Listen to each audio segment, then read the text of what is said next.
بسم اللہ الرحمن الرحیم۔ السلام علیکم، آپ دیکھ رہے ہیں الف نیوز اور میں ہوں آپ کے ساتھ ماجد علی۔ شامل کرتے ہیں پاکستان اور دنیا بھر سے بریکنگ نیوز ہیڈ لائنز۔ اسرائیل کی جانب سے غزہ پر وحشیانہ بمباری کا سلسلہ جاری۔ آئی ڈی ایف نے بارودی ریبورٹس کے ذریعے عمارتیں تباہ کرنا بھی شروع کر دی۔ تفصیلات کے مطابق غزہ پر اسرائیلی طیاروں کی شدید بمباری کا سلسلہ نہ تھم سکا۔ قابض فوج نے غزہ میں زمین، فضا اور سمندر سے میزائلوں کی بارش کر دی۔ گزشتہ 24 گھنٹوں میں 78 فلسطینی شہید ہو گئے۔ شہداء کی مجموعی تعداد 63,371 تک پہنچ گئی۔ شہداء میں امداد کے منتظر 32 افراد بھی شامل ہیں۔ اسرائیلی فوج غزہ میں عمارتیں تباہ کرنے کے لیے بارود سے بھرے خودکار روبوٹس کا استعمال کر رہی ہے، جس کے نتیجے میں کئی عمارتیں ملبے کا ڈھیر بن گئیں۔ دوسری جانب اسرائیل مسجد اقصی کے صحن کے نیچے غیر قانونی کھدائی کر کے اسلامی آثار قدیمہ تباہ کر رہا ہے۔ سوشل میڈیا پر جاری ویڈیو میں کچھ افراد کو مسجد اقصی کے کمپاؤنڈ میں کھدائی کے بعد بڑے پتھر توڑتے دیکھا جا سکتا ہے۔ فلسطینی اتھارٹی نے اسرائیلی کارروائیوں کو بین الاقوامی قوانین اور معاہدوں کی کھلی خلاف ورزی قرار دیتے ہوئے کہا ہے کہ اسرائیل کا مقصد اسلامی شناخت ختم کر کے مستقبل میں مسجد اقصی کی جگہ یہودی عبادت گاہ بنانا ہے۔ خبر کے اگلے حصے میں بات کرتے ہیں سعودی عرب سے 40 ناٹیکل میل دور اسرائیلی بحری جہاز پر حملہ۔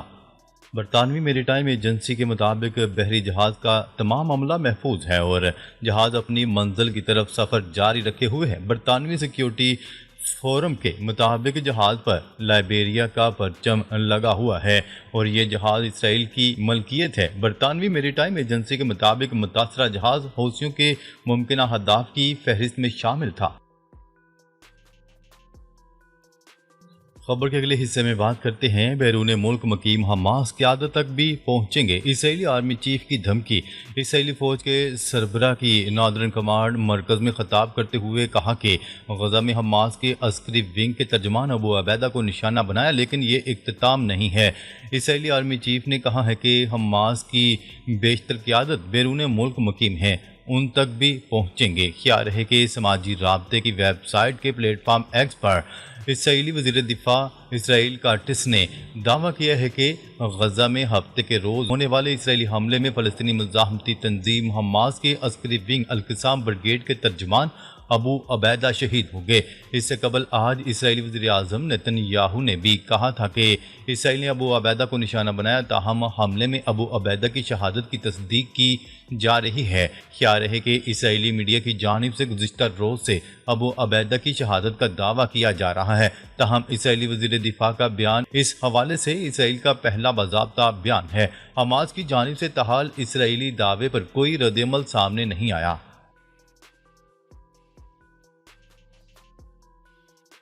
خبر کے اگلے حصے میں بات کرتے ہیں صدر ڈونلڈ ٹرمپ نے یوکرین میں امن کا راستہ کھولا ہے۔ روسی صدر ولادیمیر پوٹن نے ایس سی او اجلاس میں کہا کہ صدر ڈونلڈ ٹرمپ نے یوکرین میں امن کے راستے کو کھولا ہے۔ غیر ملکی میڈیا کی رپورٹ کے مطابق روس کے صدر ولادیمیر پوٹن نے ایس سی او کے اجلاس میں خطاب کرتے ہوئے کہا کہ ان کا ملک اس اصول پر قائم ہے کہ کوئی ملک دوسرے کو نقصان پر اپنی سلامتی کو یقینی نہیں بنا سکتا۔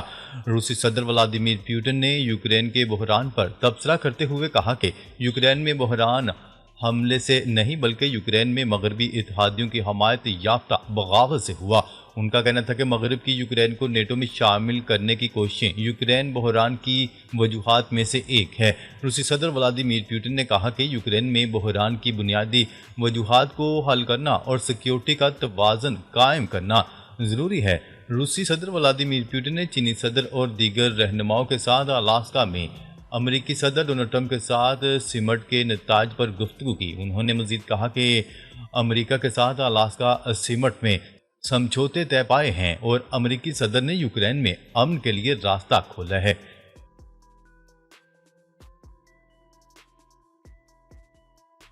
خبر کے اگلے حصے میں بات کرتے ہیں امریکی صدر ڈونلڈ ٹرمپ معاہدہ چاہتے ہیں تو سپریم لیڈر کی بے احترامی بند کرے۔ ایرانی وزیر خارجہ کے وزیر خارجہ عباس اراغچی نے امریکی صدر ڈونلڈ ٹرمپ کو ایران سے ڈیل کے لیے اہم مشورہ دے دیا۔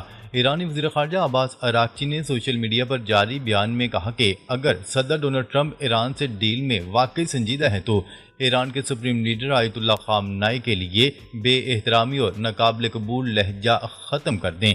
انہوں نے کہا ہے کہ ڈونلڈ ٹرمپ اگر واقعی معاہدہ چاہتے ہیں تو انہیں سپریم لیڈر کے خلاف غیر مہذب لہجہ ایک طرف رکھنا ہوگا۔ امریکی صدر سپریم لیڈر کے چاہنے والوں کے جذبات کو ٹھیس پہنچانا بند کریں۔ ایرانی وزیر خارجہ کا کہنا تھا کہ ایک قوم کے طور پر ہمارا بنیادی اصول سادہ اور سچائی پر منحصر ہے۔ ہم اپنی قدر جانتے ہیں اور اپنی آزادی کو عزیز رکھتے ہیں۔ ہم کبھی کسی کو اپنی تقدیر کا فیصلہ کرنے کی اجازت نہیں دیتے۔ عباس اراغچی نے مزید کہا کہ ہمارے مزائلوں سے بچنے کے لیے اسرائیل کے پاس امریکہ جانے کے سوا کوئی چارہ نہیں تھا۔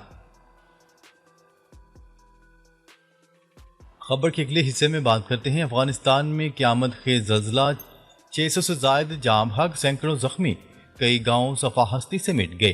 افغانستان کے صوبہ کنٹر میں رات گئے آنے والے شدید زلزلے نے تباہی مچا دی۔ ابتدائی اطلاعات کے مطابق اب تک 600 افراد جاں بحق اور 1000 سے زائد افراد زخمی ہو چکے ہیں۔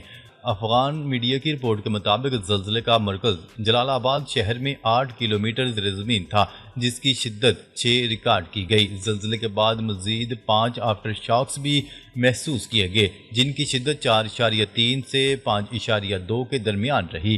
قدرتی آفات سے نمٹنے کے لیے افغان ادارے نے بتایا کہ سب سے زیادہ جانی نقصان نورگل، سواکئی، واٹا پور، منوگی اور چپادرا اضلاع میں ہوا، جہاں کئی گاؤں مکمل طور پر مٹی تلے دب گئے۔ خدشہ ظاہر کیا جا رہا ہے کہ اب بھی سینکڑوں لوگ ملبے تلے پھنسے ہوئے ہیں۔ امدادی کارروائیاں جاری ہیں اور وزارت دفاع، داخلہ اور صحت کی ٹیمیں موقع پر پہنچ چکی ہیں۔ ہیلی کاپٹرز کے ذریعے زخمیوں کو ننگرہار ریجنل ہسپتال منتقل کیا جا رہا ہے۔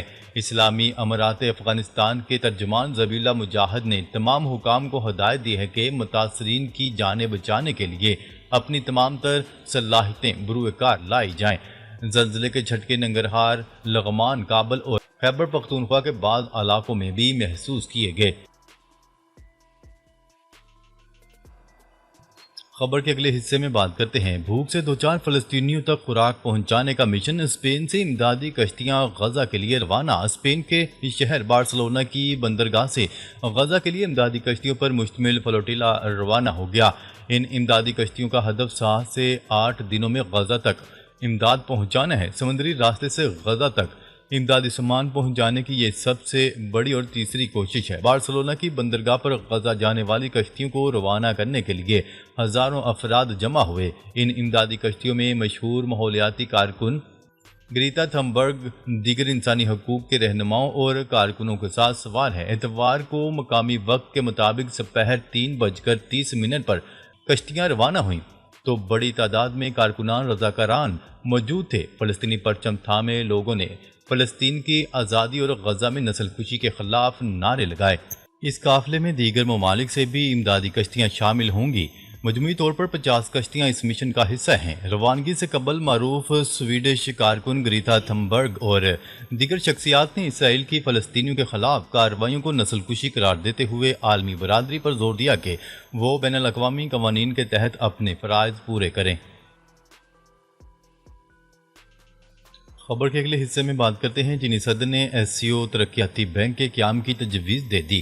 شنگھائی تعاون تنظیم کے 25ویں سربراہان مملکت کونسل کے اجلاس میں چینی صدر شی جن پنگ نے ایس سی او ترقیاتی بینک کے قیام کی تجویز دے دی۔ چینی صدر شی جن پنگ نے ایس سی او سربراہ اجلاس سے خطاب کرتے ہوئے کہا کہ ایس سی او باہمی اعتماد اور باہمی مفاد کے اصولوں کے تحت آگے بڑھ رہی ہے۔ وقت گزرنے کے ساتھ تنظیم تناور درخت بن چکی ہے۔ انہوں نے کہا کہ ایس سی او رکن ممالک کے درمیان تعاون کو وسعت دینے کی بہت گنجائش ہے۔ رکن ملکوں کو تجارت اور معیشت کے شعبوں میں دستیاب مواقع سے فائدہ اٹھانا ہوگا۔ وسائل میں اضافے کے لیے استعداد کار میں اضافہ ضروری ہے۔ ایس سی او ملکوں کے درمیان سائنس و ٹیکنالوجی میں تعاون کی ضرورت ہے۔ صدر شی جن پنگ نے ایس سی او ترقیاتی بینک کے قیام کی تجویز دی اور کہا کہ مشترکہ خوشحال مستقبل کے لیے تجارتی اور مواصلاتی رابطے بڑھانا ہوں گے۔ واضح ہے کہ چین کے شہر تیانجن میں شنگھائی تعاون تنظیم کا سربراہی اجلاس میں 20 ممالک کے سربراہان شریک ہیں۔ چین کے شہر تیانجن میں شنگھائی تعاون تنظیم کے سربراہ اجلاس کا آغاز ہو چکا ہے۔ پاکستانی وزیر اعظم شہباز شریف اجلاس میں شرکت کے لیے پہنچے تو چینی صدر شی جن پنگ نے ان کا استقبال کیا، جبکہ چینی صدر نے افتتاحی سیشن میں آئے روس کے صدر ولادیمیر پوٹن، صدر رجب طیب ایردوان، ایرانی صدر مسعود پزشکیان اور دیگر رہنماؤں کو بھی خوش آمدید کہا۔ اجلاس سے قبل رکن ممالک کے سربراہان نے گروپ فوٹو بنوایا۔ ناظرین، اب تک کے لیے اتنا ہی۔ مزید خبریں لے کر بہت جلد آپ کی خدمت میں حاضر ہوں گے۔ تب تک کے لیے اپنا خیال رکھیے گا۔ اللہ نگہبان۔